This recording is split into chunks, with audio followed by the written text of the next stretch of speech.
réalité. En fait, il faut un chef de file. Et il faut du caractère. Cette vertu des temps difficiles, disait le général de Gaulle.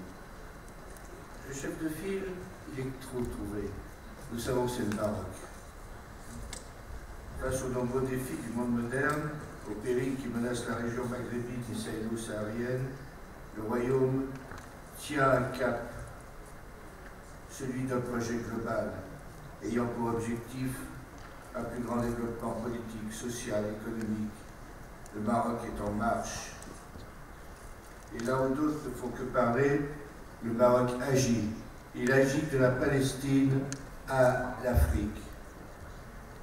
Je voudrais également saluer le rôle de trait d'union de l'Afrique francophone, celui des amis de toujours, notamment le Sénégal, le Tchad, le Gabon, la République centrafricaine, la Côte d'Ivoire, les Comores, les deux Congos, Djibouti.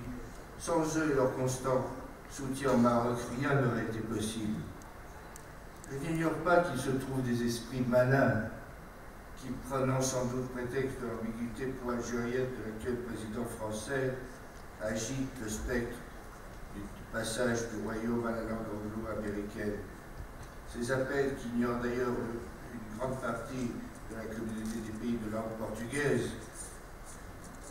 le Cap-Vert, la Guinée-Bissau, le Mozambique, l'Angola, Sao Tomé et Principe, sont contestables et irréfléchis. Pour reprendre les mots de notre ami Ilyes Jouari, s'il est tout à fait légitime pour le royaume de diversifier ses partenariats, comme cela a toujours été le cas d'ailleurs, le partenariat avec la France se caractérise toutefois par son caractère intense et irremplaçable. La France n'appartient pas à Macron qu'il n'aime pas, au contraire du général de Gaulle. Il faut être conscient qu'une forte majorité des Français n'est pas contente d'avoir un tel président. 75% des Français détestent Emmanuel Macron, et je pense que ça aussi, il faut en tenir compte.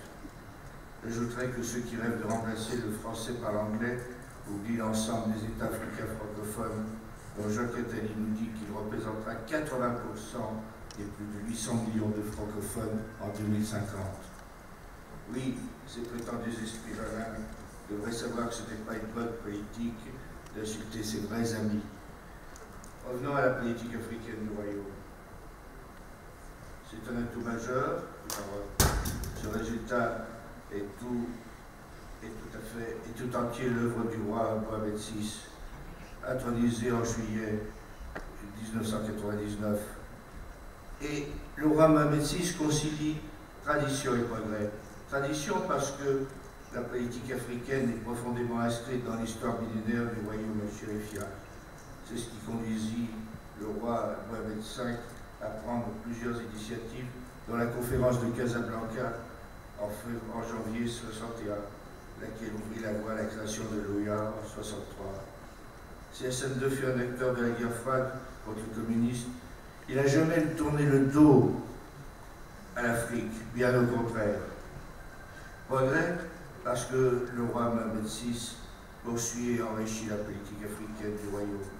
C'est ainsi que le roi conduit une politique africaine globale de grande envergure, et cette politique est un véritable projet d'avenir, tout en concourant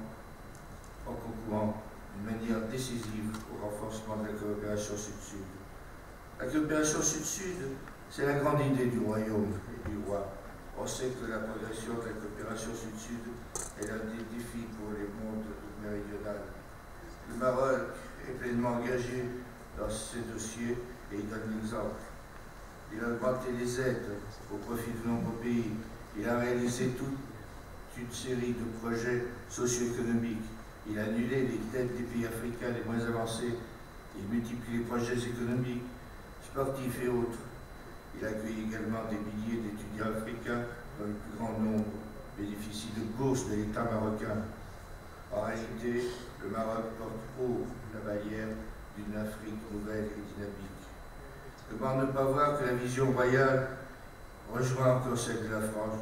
Je parle ici de la France de toujours, pas des misérables errements d'un individu qui n'aime ni la France ni les Français. Dans un discours du 18 mars 1944 à Alger, le général de Gaulle posait le principe d'un axe euro-arabo-africain qui constituerait un centre capital d'une nouvelle organisation mondiale. Cette idée sera reprise à la fin des années 70 par le président Valéry Giscard d'Estaing lorsqu'il appellera à retrouver les solidarités de la géographie, de l'histoire, de la culture, qui sont, je le cite, une donnée permanente pour les nations européennes, pour l'Afrique, pour l'ensemble du monde arabe. Et ce sera ce qu'on a appelé le trilogue, un grand projet que Aix-Rabat-Paris devrait relancer. Une page a été tournée par l'Afrique en janvier 2017, quand elle a décidé le retour du Maroc au sein de l'Union africaine. Il est vrai que le Maroc s'est imposé comme l'avocat et le chef de file d'une Afrique nouvelle, grâce à la diplomatie africaine d'envergure conduite par le roi. Il est l'un des rares pays stables au sud de la Méditerranée, le seul qui mène une action résolue et constante contre les facteurs de désordre et d'extrémisme. Grâce à ces provinces du sud, et notamment le Sahara marocain, jusqu'à la frontière mauritanienne, le royaume est un acteur déterminant dans la zone africaine et un partenaire indispensable de la lutte contre les extrémismes. À tous égards, il est temps de concevoir une nouvelle politique africaine. Et le Maroc le peut, et le Maroc le doit.